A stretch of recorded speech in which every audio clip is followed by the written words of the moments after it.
feminism and marriage can't coexist together.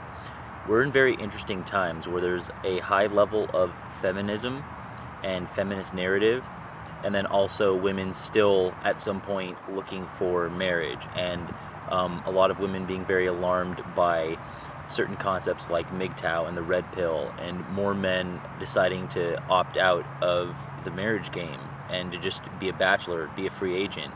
And so this has caused a lot of frustration in the dating scene and just in people's lives in general, because we have a society where from the woman's standpoint, if she really wants to get married, if she wants to lock down that guy, that financial security for the rest of her life going forward, there's a trade-off, like with anything, like whether it's a business transaction or a friendship or just two random people on the street, like an exchange of goods. That's kind of like what human history has been. I have these crops, you have those minerals or those gems, and we switch, right? And so it's just like a basic trade-off. So when it comes to intersexual dynamics between men and women, the ideal model of marriage, like when we're really thinking about, when we think of an ideal marriage, what that would even mean. So the whole notion of like growing old together and dying similarly, same age, so not marrying someone too much older than you or too much younger than you. Okay, so for that to work, especially in the economy and the way that things just are set up with the time it takes to go get money and resources and to learn the world and to become a better version of yourself. After high school, say someone is, a couple is 18, the guy and the girl both 18. So for this ideal model of marriage, the girl should give herself to the guy in her prime years, being that late teens and early 20s. And the guy will give himself to the girl, and he's going to work his way up in the world through the economy, and he might have an entry-level position right out of high school or out of college. And through his 20s, he's working up so that when she hits the wall at 30 and he's finally in a more secure place, he then takes care of her the rest of her life. And that's just kind of like the ideal even trade-off of marriage.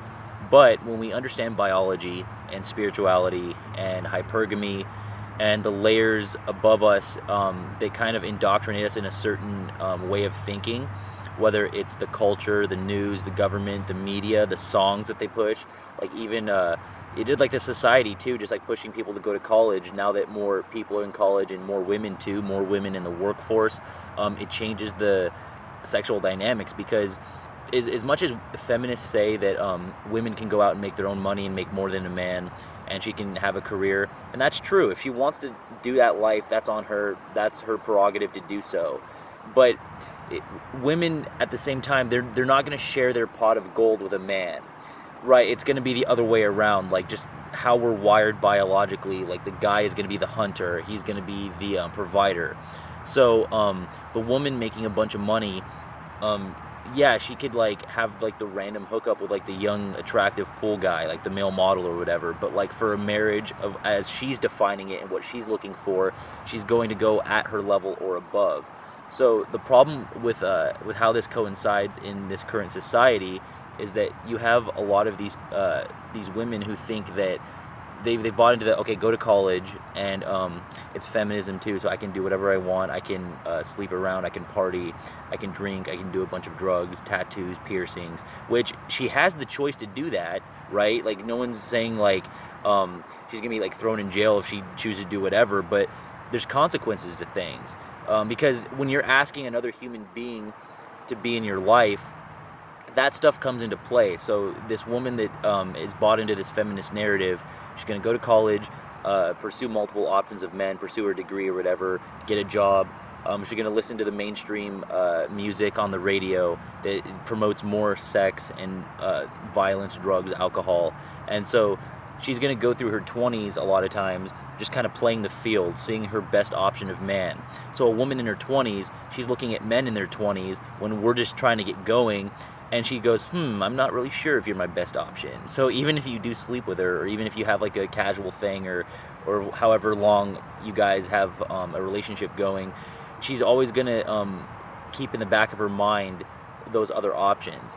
It's natural in one sense biologically to look for the best that you can get, but then when there's that added force of media pressure and indoctrination, it reaffirms in her mind the feminist narrative. So it's just like you have women today that like they'll look at a guy in their 20s and he hasn't leveled up yet to the point of like a guy in his 30s. So the guy in his 30s comes along and he has businesses set up and he's traveling and he can take her around the world.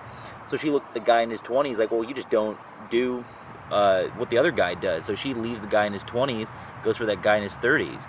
But then the problem with this is, as these guys in their 20s are being passed up for the older guys that have more going on, by the time that we in our 20s hit our 30s, now is when the women come back when they're in their 30s and they look for the good guy now, the provider, like, oh, who wants to marry me now? But if I'm just gonna get like looked over as a man in my 20s for whatever reason, I don't have enough finances or whatever, by the time I'm there in my 30s, I don't have to just like settle down because she just said so, or she's like looking back at her own life decisions. So like I have to change the course of what I'm doing. So I could go with the younger girl. I don't need to take the girl that's 30 or 35 that like needs to find somebody, or biological clock is ticking. And see, that's the problem that we have in this culture right now with feminism and with marriage, is that more men now are open to just like, hey, I'm fine not being married. Like the guy doesn't really care as much anymore. Whereas women are getting more alarmed by it because women still want that marriage, especially with the way laws are set up and no consequence divorce. And you're in that lifetime contract. Women want that lifetime commitment because, as we've discussed before, when it comes to biology and her hypergamy, ideally, she doesn't want to have to work, right? She wants to be the feminine, the nurturer, the girl that lays back and then has the masculine man that goes out in the world and hunts and gets it done and provides for her. And there's nothing wrong with that model. That is a very natural way to view the opposite sex. Like for me, I want to get myself to a point in life where, my goals are taking off, and I don't mind providing for a girl. I don't mind paying for dates or paying for her to have a more comfortable life. I like doing that. Like I want to be able to provide stuff. But at the same time, especially in this culture, if she can just leave me for another guy for whatever reason, like, oh, I'm bored with you, or this guy makes more, or just whatever, why does that incentivize me to sign a contract? Right? Like what incentive, when you're talking about both feminism and marriage, what's the incentive for the guy to get married with a culture of feminism? Because at 26 years old myself, I can meet a 26-year-old girl, and it's like, let's be honest, like, you're not a virgin. I'm not your first choice. I'm not the first guy you've ever met. So to start, let's have some realness with what we're doing. Like, I don't want to meet a 26-year-old girl where she says, oh, I've had my fun, or I'm looking to settle down now, or, oh, I've only had 2 boyfriends. And it's just like, no, let's get off of that. We know you're not monogamous. Like, let's stop pretending that this is monogamous. Neither of us are the first person that we've met, so let's have some maturity about it. So as a 26-year-old man myself, if you're a 26-year-old girl looking to settle down now, or looking for marriage, or I've had my fun, okay, well, what's my incentive?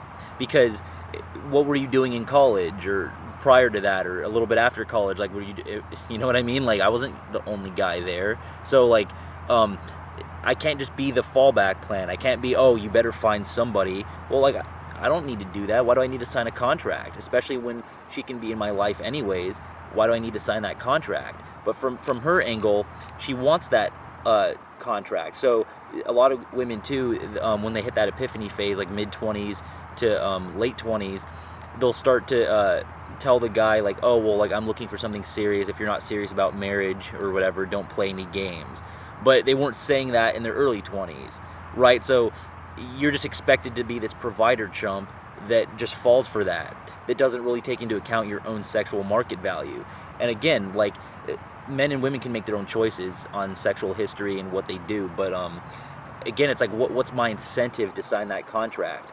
Because if, like, a true wife, like, you want this marriage contract where you see that I'm starting to do better in the world and I'm a good option financially or physically, sexual attractiveness, whatever, all those factors combined. if you're able to see me as, oh, I'm a better option now as a 26-year-old man than I was as an 18-year-old man, okay, well, I'm a better option now, but what am I getting in return? Are you're just at the end of your party years and like I need to pay, right? Like I need to take you out on dates and pay when you've been giving it away for free for several years. It's like I don't care about your sexual history like that, but like if you're a girl that's like looking for that, like why if you're gonna give it away for free to someone else, like why would I just come in and pay? Like we could still be in each other's lives and date or whatever, but like why would I just like sign a contract? Especially when when it comes to this idea that a woman can meet you for the first time and she's had history before you. I mean, so okay, so we're not monogamous, right? You've been with other people, you're exploring options, and who's to say that you can't do that in the future? Who's to say that you can't just like for whatever reason, or now like we're in the middle of a shutdown and a lockdown. I know a lot of people that have lost their jobs, and it's just like who's to say that now that this guy is struggling financially, the other guy doesn't look like a better option, then she goes with him. Or like even if you are married, like you're at work, who knows what she's doing when you're at work, right? Like what's the real incentive to sign this contract? So I mean, the younger a girl is, the more leverage she's going to have in convincing a guy to get married. But that ideal model where you guys start at a young age and you actually work together, right? Like you make it work, like to the point where the guy is getting the girl in her prime years, and then she's helping him grow. And then by the time he's self-sufficient enough, he takes care of her the rest of her life. But we know that guys can be attracted to more than one woman, and women can be attracted to more than one man.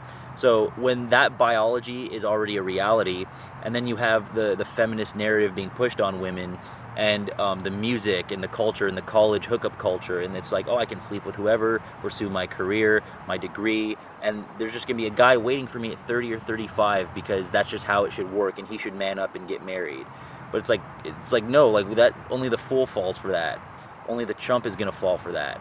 So feminism and marriage just can't coexist together in this society. There's too many layers and there's too many risks involved with getting married.